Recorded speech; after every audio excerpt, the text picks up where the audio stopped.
Hi, this is Roger. Thanks for dropping by. Another miserable, rainy UK day. Typical, this is. Temperature's low, rains, then it stops, then it rains. You might see the sun for about 2 seconds and then it will go again. So we don't get much heat with no sun, but yeah, things are sort of ticking over out here. I didn't post anything yesterday, I don't think.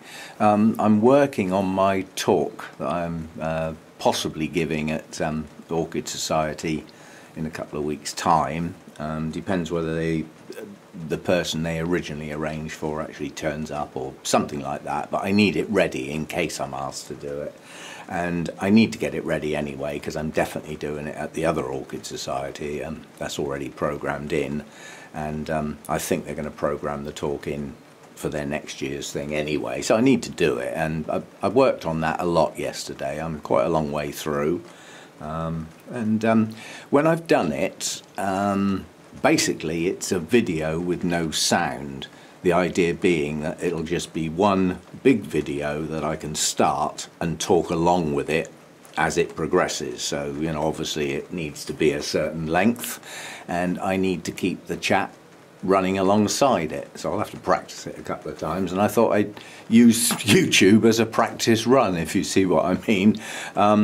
Unfortunately, there's a couple of stills that I've included in it that I don't want to be public for any length of time in case there's any copyright issues. So I will publish it effectively, leave it there for a couple of days and then just make it private again.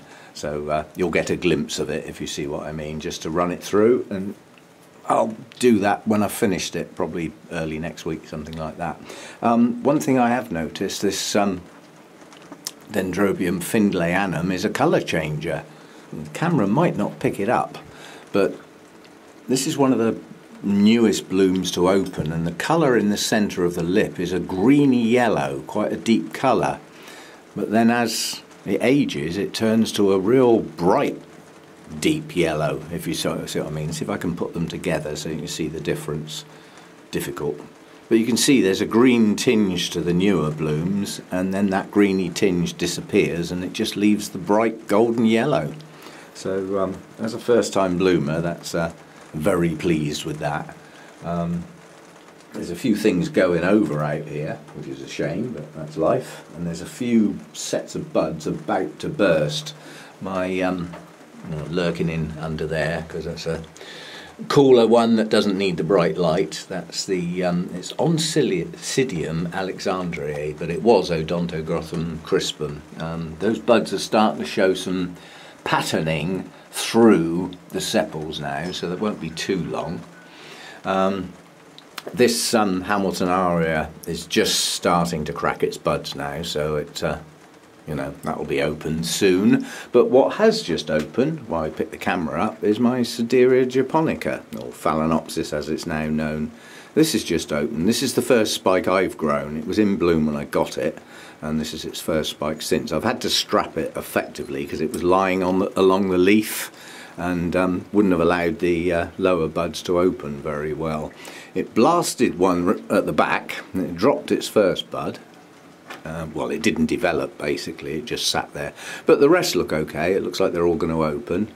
I'd forgotten this is quite an attractive bloom, and I've got a feeling that's as far open as it gets. I don't think it's one of those that opens flat. Supposed to be quite fragrant, but as they literally only opened yesterday afternoon, that fragrance won't be there for a bit. I keep forgetting to show this. This is my, it's a Nobly type Comet King, and it was a single Kiki when I got it. It grew that new cane last year for me, but it's decided to push one bloom up, and this has been tucked away. I'd forgotten it was there, basically. That's going to open soon. And Comet King is one of the highly covered Nobly hybrids. So I'm looking forward to that, even though it's only one bloom. At least I get to see it, you know. This Farmeri crossed with Griffithianum is probably not going to last that much longer, but it's out, it looks good, and it's got another spike developing up here as well. There's a few others lurking up there somewhere, so it's still looking good.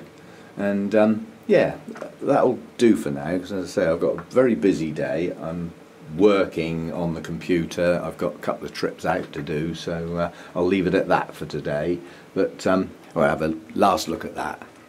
Those blooms are gorgeous, and there's so many more to come. Even this section that didn't have any spikes earlier is now pushing out spikes, so there's going to be a good succession. I've got my first flush.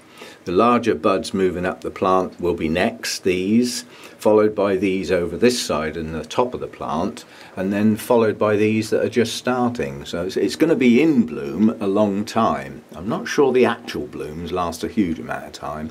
That's the trouble. A lot of the resting type dendrobiums, the blooms don't last that long.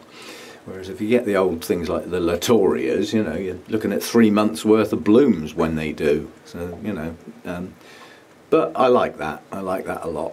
So see you next time. Thanks for dropping by.